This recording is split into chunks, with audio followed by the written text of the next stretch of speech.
We've been told our entire lives that we shouldn't quit, right? Winners never quit. You only fail if you quit. There's a lot of common rhetoric out there that equates quitting with you being a failure in some sort of way. But what if I told you that there's some scenarios where the best thing you can do is quit?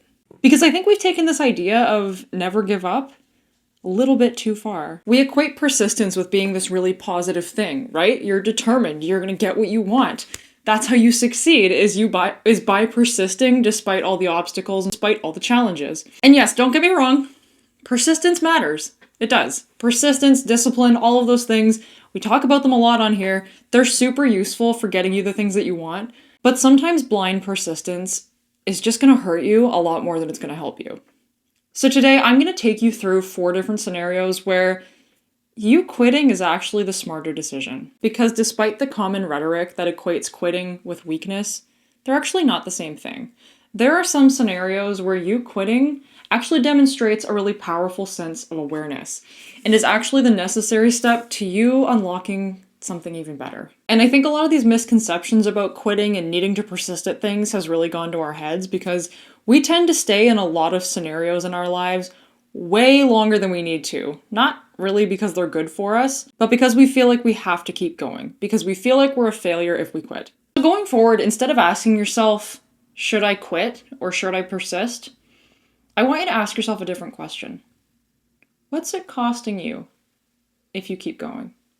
When you start asking yourself that question, it's going to allow you to reframe the way that you're seeing a lot of things and help you realize that in a lot of situations, you quitting is actually not failure at all.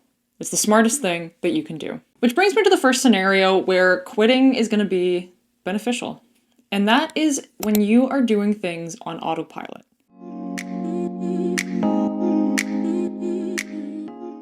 Now let me explain, because there are some situations where doing things on autopilot are beneficial, right? This is a common discussion with habit formation, when you do things over and over again that it becomes automatic and you can do the things without a lot of friction and resistance.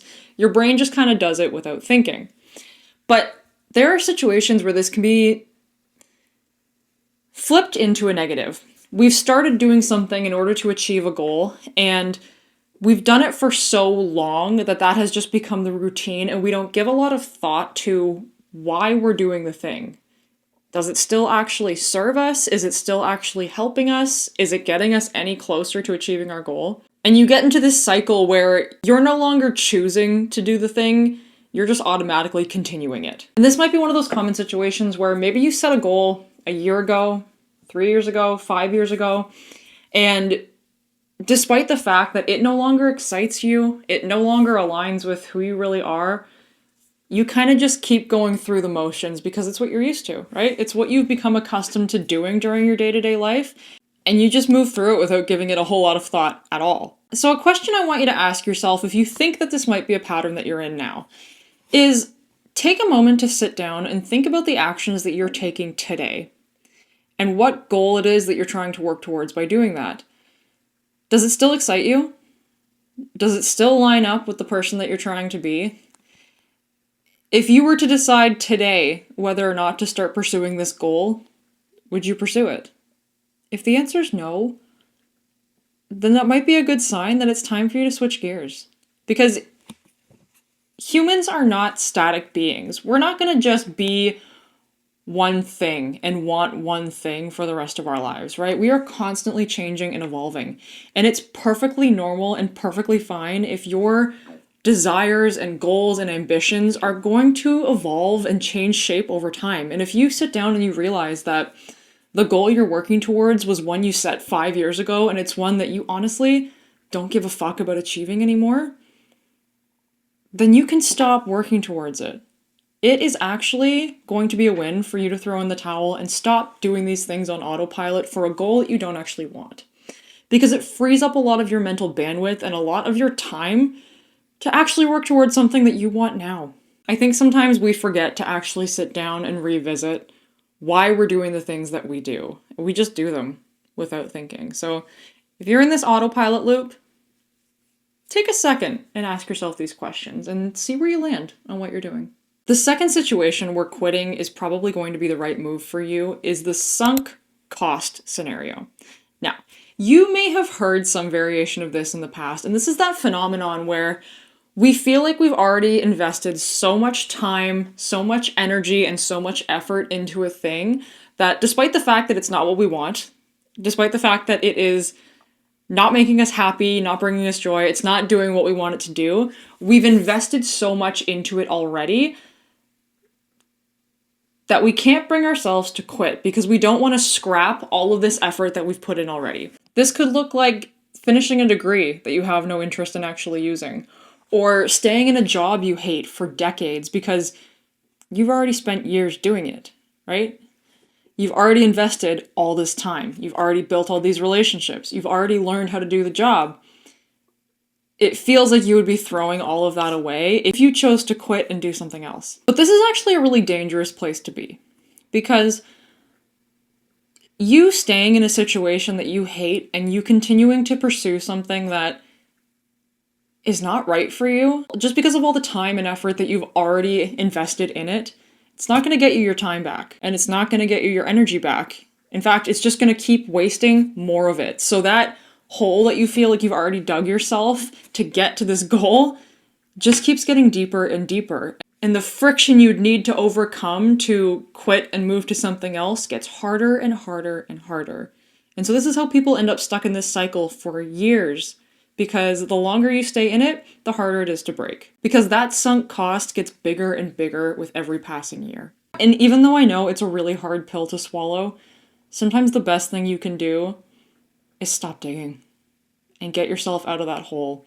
And I think deep down, if you are one of the people who falls into this second category where you know where something is just not right for you anymore, but you've invested so much time into it, I think we often try to fool ourselves and lie to ourselves and negotiate with ourselves to not have to take any sort of uncomfortable action. And we tell ourselves it's not that bad, right? We tell ourselves that we don't mind this shitty job. Maybe you'll learn to like that degree that you have no interest in, right? Maybe it won't be so bad.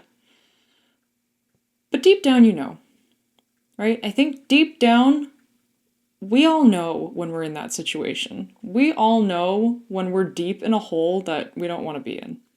And the only way you're going to get yourself out of that hole and begin to start looking for something new is by quitting. The next scenario where quitting is probably going to be the beneficial move for you is if something is draining you more than it's helping you grow, more than it's pouring into you. And don't get me wrong, growth is really uncomfortable. Going after any different thing, going after any big goal that's going to require us to do a lot of effort and work, it's going to be uncomfortable, right? It's going to drain a lot of your energy. It's going to take a lot from you in order to get there. But again, you kind of know, right? When you're working towards something that is really in line with what you want to do and who you want to be, and something that is really true to your heart, there's a lot of discomfort and there's a lot of obstacles, but it is also fueling this fire inside you that burns way brighter than any of the discomfort. I want you to think of it kind of like a seesaw. You've got the discomfort and the obstacles over here, and you've got the passion and the growth and the personal development and the inner satisfaction and joy and all of the positive things that come with chasing after a goal and doing something new in this life. When something is not right for you, that seesaw is constantly going to be tipping more in the direction of discomfort and obstacles. And the discomfort is going to outweigh any of the positive stuff that you are getting from this experience.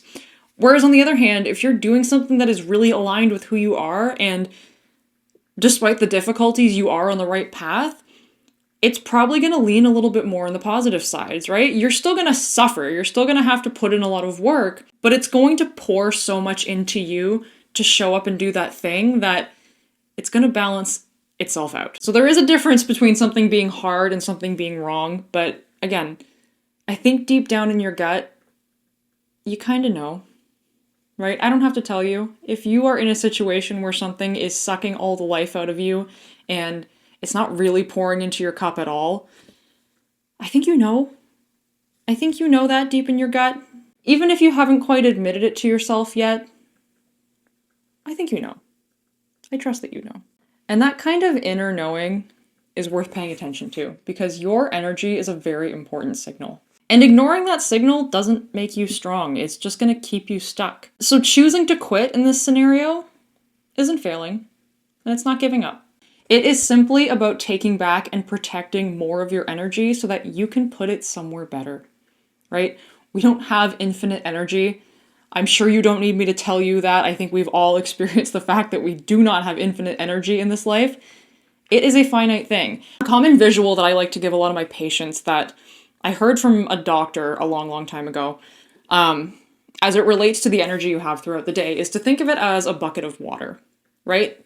The amount of water in your bucket is all the energy that you have for the day, and everything that you do is going to pour some of the water out of that bucket, right? And so there's not infinite water. Nobody's refilling that bucket throughout the day. So when it's empty, it's empty. That's all you have. And so there needs to be some intentionality about where you're putting that water. Where do you want to pour it? And if you're pouring a ton of it into something that's no longer right for you, it is not a failure to take that water back and choose to put it somewhere more productive. The last scenario where quitting actually might be the right move is when your actions no longer align with your identity. Sometimes what you need to quit is the person that you used to be. And I think this is one of the hardest situations to let go of because it's not just a habit, it's who you are. And you have probably decided to take some sort of action and go after some sort of goal at some point in the past based on the identity you had at the time. But like I said, we're not static beings. Your identity is going to change over time, and that may result in you eventually realizing that some of the things you're doing just don't align with the person that you want to be anymore. And that's okay. Not every version that you've had throughout your life is meant to stay with you forever. It is simply just a chapter in your book, and it's okay to close that chapter and move on to the next one. I think there's a very common notion that growth throughout time and evolving as a person involves a lot of adding things, right? Adding in new habits, adding in new roles, adding in new ways of thinking. But something that we often forget is that it is equally important for you to be letting go of things as well, right? Letting go of old thinking patterns, letting go of old habits that no longer serve you, letting go of old goals that are no longer in line with who you want to be. It is a constant give and take of picking up new things and shedding the things that no longer serve you. And so throughout the process of you kind of molding the identity of the person that you want to be, it's going to require you to quit some things along the way, and that's okay. That's a win because you're not failing by doing this. You are simply refining yourself into the person that you want to be. In order to become a new version of yourself, you have to be willing to let go of the old one. So no, quitting is not always a failure. Quitting does not always mean that you've done something wrong. Sometimes quitting means stepping into your identity. Sometimes quitting means self-respect. Sometimes quitting means preserving your energy for something better. Sometimes quitting means you finally choosing alignment over attachment. So maybe instead of asking yourself what you need to keep pushing through, a better question to ask is, what am I still holding on to that I already know I've outgrown? What is one thing that you need to quit or let go of today in order to become the person that you know deep down in your heart you want to be? Thank you for tuning in, and I'll catch you next time.